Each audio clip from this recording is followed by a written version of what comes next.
गए दिनों जब मजदूर सीवर की सफाई के दौरान जहरीली गैस की चपेट में आने से अपनी जान गंवा बैठते थे, लेकिन स्मार्ट सिटी के तहत मैनुअली सीवर के रखरखाव को बदलकर मैन पावर को कम करना और अब इस तरीके से सीवर की सफाई का कार्य किया जाएगा, जिससे समय और जान दोनों बचेगी। जनरल मैनेजर ने बताया कि अब तक सफाई मजदूरों के माध्यम से मैनुअली की जाती थी, लेकिन शासन के निर्देश के तहत अब ज़्यादा से ज़्यादा मैकेनाइज्ड मशीनों से काम करना होगा।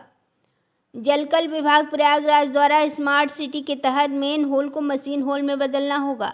जलकल विभाग प्रयागराज और नगर निगम द्वारा स्मार्ट सिटी के तहत फंडिंग लेते हुए 3 मेन होल क्लीनिंग रोबोट मंगाए गए हैं। ये वैसे ही वर्क करते हैं जैसे आदमी मेन होल में जाकर वर्क करता था, जिसमें कंप्यूटर से इसकी कमांडिंग होती है। इसके अंदर 2 स्पाइडर यूनिट आर्म्स नीचे जाते हैं और मेन होल की सफाई करते हैं। और ख़ास बात यह है कि कैमरे से हम इनकी एक्टिविटी देख सकते हैं। कम से कम मैन पावर का इस्तेमाल करके हम इस मशीन द्वारा समय से कार्य पूरा कर सकेंगे। उन्होंने आगे बताया कि जहरीली गैस से जो मजदूर जान गंवा बैठते थे, अब इस पर रोक लगाई जा सकेगी। पहले मेन होल खोलते हैं और उसके अंदर जो गैस है उसका एनालिसिस करते हैं कि कहीं इसमें जहरीली गैस तो नहीं है। जहरीली गैस होने पर सिस्टम टैली कर देता है। उन्होंने कहा कि आगे देखा जाएगा कि मशीनरी प्रभाव में अच्छी होगी तो भविष्य में इसका और भी जगह इस्तेमाल किया जाएगा। अभी जोन वाइज इसका शेड्यूल बनाकर हम इस पर काम कर रहे हैं। जो रोबोट लगाया गया है उसके 3 मार्च से कार्य शुरू भी हो गए हैं।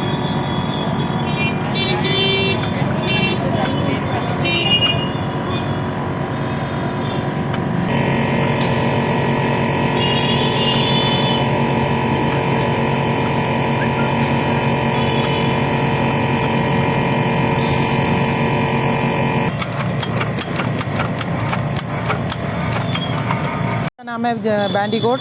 ये चेंबर के अंदर का जो कचरा निकालने के लिए आता है, जो गारा वगैरह रहते हैं वो निकालने के लिए आता है। जो पहले कैसा होता था कि जो आदमी मैनहोल पे उतर के काम करता था, उस समय क्या होता है कि गहरे वाले चेंबर्स पे उतरता है तो बहुत हानिकारी होता है। कुछ लोग गैस सेंसर गैस वगैरह होता है, उसमें वो गैस ब्रीथ करके कुछ हेल्थ इश्यूज़ आता है।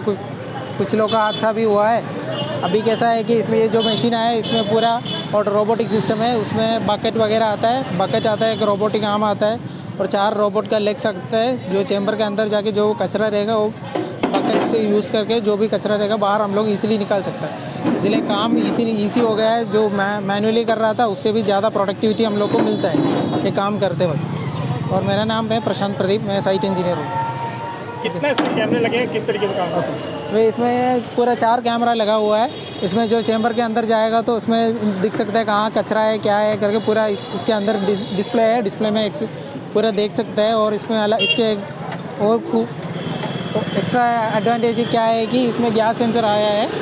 गैस सेंसर से क्या यूज़ है कि इसमें अगर चेंबर खोल के चेक कर रहे हैं उस समय कुछ गैस वगैरह दिख रहा है तो सॉर्ट आउट करने के लिए सेंसर दिया हुआ है। इसलिए हम जो काम कर रहे हैं उन लोग को अलर्ट मिलता है कि ऐसे चेंबर पे गैस का प्रेजेंस है, इसलिए थोड़ा डिले होके बाद काम स्टार्ट करके। अभी कितनी मशीनें काम कर रही हैं? अभी currently in Prayagraj total 3 machines चल रहा है।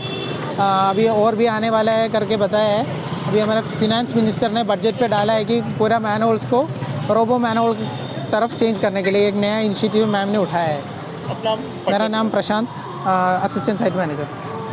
अभी मोदी जी ने जलकल विभाग के लिए 3 ही रोबोट का परचेज़ किया हुआ है, जबकि प्रस्ताव उन्हें 15 का रखा हुआ है। इसमें रोबोट के आने से प्रयागराज को सबसे बड़ा सुविधा ये हो रही है कि पहले के टाइम में क्या था कि मैनुअली काम होता था। हमें जो था वो सीवर्स में के अंदर वर्कर को डालना पड़ता था। उससे क्या था कि उनको बहुत ही हानि होती थी, उनके स्वास्थ्य को हानि होती थी। अभी ये जो इलेक्ट्रॉनिक चीज़ आई है, रोबोट आया हुआ है, इसके मदद से हमें कोई भी मैनुअल वर्क नहीं करना पड़ रहा है। सारा काम डिजिटली हो रहा है। और मोदी जी ने जैसा कहा भी है कि भारत जो है वो डिजिटल बन रहा है, तो उन्होंने इस सपने को साकार भी किया है।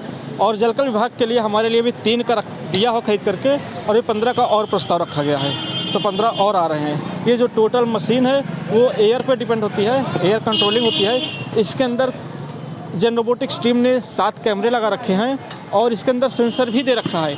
अगर कोई मान लीजिए एग्जॉस्टिक गैस भी अगर आ रही है तो वो क्या है कि जो मशीन है वो सेंस कर लेगी और अलर्ट कर देगी कि पूरी टीम यहाँ से हट जाइए, यहाँ पे जहरीली गैस आ रही है। तो किसी भी प्रकार का किसी भी पशु पक्षी या किसी भी जनरल जो ह्यूमन्स है उनको किसी प्रकार का कोई विषय नुकसान नहीं होगा। इसका सबसे प्लस पॉइंट ये है कि पूरा काम डिजिटली हो रहा है, किसी प्रकार कोई मैनुअल काम नहीं होगा। सबसे प्लस पॉइंट हमारा ये है इसमें। मैं साइट इंजीनियर अमित सिंह, प्रयागराज मंडल, जलकल विभाग। स्मार्ट सिटी को लेकर के किया गया है, तो किस तरह से काम करेंगे, कितने मंगाए गए? जलकल विभाग प्रयागराज में जैसा कि आप लोग जानते हैं कि हम लोगों के द्वारा पानी और सीवर लाइनों के रखरखाव का कार्य देखा जाता है। तो हमारी जो सीवर लाइनें हैं जिनमें मैनहोल्स होते हैं, तो इनकी समय समय पे क्लीनिंग की ज़रूरत होती है। तो पहले हम लोग अपना मैनुअल कर्मचारियों को के माध्यम से इसकी सफाई कराया करते थे, जिसमें उनको सेफ्टी उपकरण वगैरह दे करके कराते थे। लेकिन शासन की तरफ से ये निर्देश सभी को मिले हैं कि ये मैनहोल को मशीन होल में बदलना है और सारा ज़्यादा से ज़्यादा मैकेनाइज्ड मशीनों से काम करना है। तो उसी की मंशा को पूरा करने के लिए जलकल विभाग नगर निगम प्रयागराज ने स्मार्ट सिटी के तरफ से फंडिंग लेते हुए 3 बैंडिकूट मंगाए हैं। ये जो मैनहोल क्लीनिंग रोबोट इनको बोलते हैं, तो ये वैसे ही वर्क करते हैं जैसे आदमी उसमें जाके वर्क करता था। तो ये कंप्यूटर से इसमें कमांडिंग होती है और कंप्यूटर से जैसे हम कमांड देते हैं तो इसके अंदर जो स्पाइडर यूनिट है, जो इसके आर्म्स है, वो नीचे जाते हैं और सिल्ट लेकर के बाहर आ जाते हैं और फिर उसकी सफाई करते रहते हैं। कैमरे से हम इनकी एक्टिविटी को भी देख सकते हैं और इस तरीके से हम जो है कम से कम आदमी का इन्वॉल्वमेंट करके और मैक्सिमम हम लोग मशीनों से इसकी क्लीनिंग करेंगे। जिस तरह से पहले मेन होल में जाने में कुछ दिक्कतें होती थी, तो इस रोबोट से हाँ, इससे काफ़ी हद तक इससे हम लोग बच सकेंगे, क्योंकि इनके पास पूरा इंस्ट्रूमेंट का सेटअप है।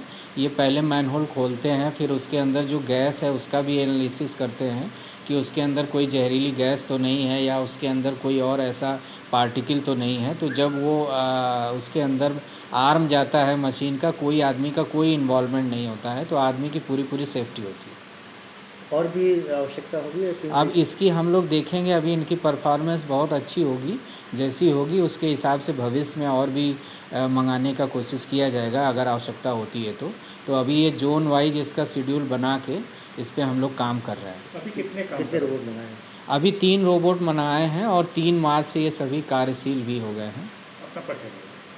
जी हाँ, तो ये 3 तारीख से कार्यशील हैं अलग अलग। सॉरी, हाँ, मेरा नाम कुमार गौरव है, महाप्रबंधक जलकल विभाग, नगर निगम प्रयागराज।